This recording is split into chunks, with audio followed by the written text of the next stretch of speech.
2017 movie reviews. Annabelle Creation, Logan. A Cure for Wellness, Aftermath. Logan. Logan, also known as Wolverine, is eking out a meager existence as a chauffeur in 2029, trying to look after an ailing Professor Xavier, Patrick Stewart, in a world where mutants are dying out. Trying to stay under the radar, Logan instead finds himself becoming an initially reluctant bodyguard to a young girl being hunted by powerful forces and who has some very familiar powers. Hugh Jackman's stint as Wolverine comes to an end in this 2017 superhero flick that is darker than the norm, and certainly earns its R rating with the bloodletting. This was pretty good for this sort of thing, if massively overhyped and overrated by the fanboy crowd and also about half an hour too long.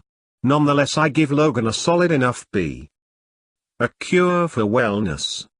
An ambitious young executive is sent to the Swiss Alps to try and bring back his company's CEO, played by none other than Harry Growiner, best known and well loved as the evil mayor of Sunnydale in Buffy the Vampire Slayer, who is refusing to leave a luxury health farm. But following a car accident, he finds himself unable to leave and increasingly cut off from the outside world, and becomes more and more convinced that this health farm is hiding some very dark secrets.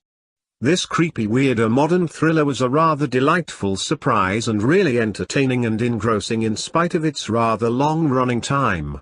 I was particularly happy to see the film refusing to go to some by now tired cliché ending, where the twist is that the main character is just losing his mind and imagining all the sinister goings-on, and instead delivers a proper, if warped as hell, plot and plunge into full-on horror territory in the last act. The young woman in it, Mia Goth, bugged the hell out of me until I realized it was the teenage runaway who was targeted as a potential witness by the serial-killing truth terrorist in Season 1 of The Tunnel. Overall, I enjoyed this rather a lot and think it deserves a strong B+. Aftermath. A terrible tragedy has aftershocks that result in another tragedy in this dark drama starring Arnold Schwarzenegger. Arnie is an ordinary man whose world collapses around him when his wife and daughter are killed in a plane crash, the result of human error on the part of the air traffic controller, whose life simultaneously collapses in the wake of his fatal mistake. But Arnie's grief, shock and growing anger at his inability to get a simple "I'm sorry" from anyone in the airline leads him to an unthinkable act. Big Arnie gives a powerful performance in this very good film based on a shocking true story. That being said, I don't think it's one I'll be adding to my Arnie collection, simply because it's not exactly a barrel of laughs. Know what I mean? I give Aftermath a B.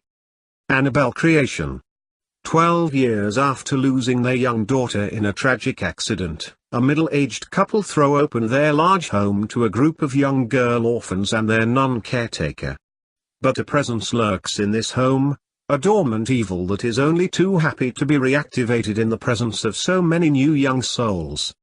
This prequel to a prequel to the original Conjuring has, unlike the first prequel, which I only caught up with this after this and thoroughly deserves the drubbing it gotten pretty good reviews, so I decided to check it out and enjoyed it.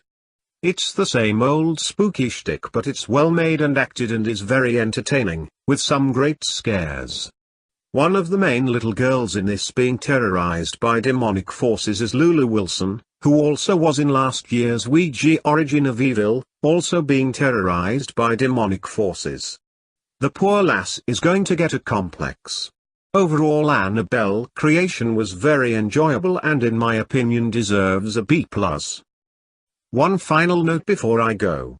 I had been hoping to also give you a review of the Emma Watson, Tom Hanks and Karen Gillan flick The Circle here, but despite being released in Australia on the same day as Annabelle Creation, my fucking cinema elected not to bother getting it.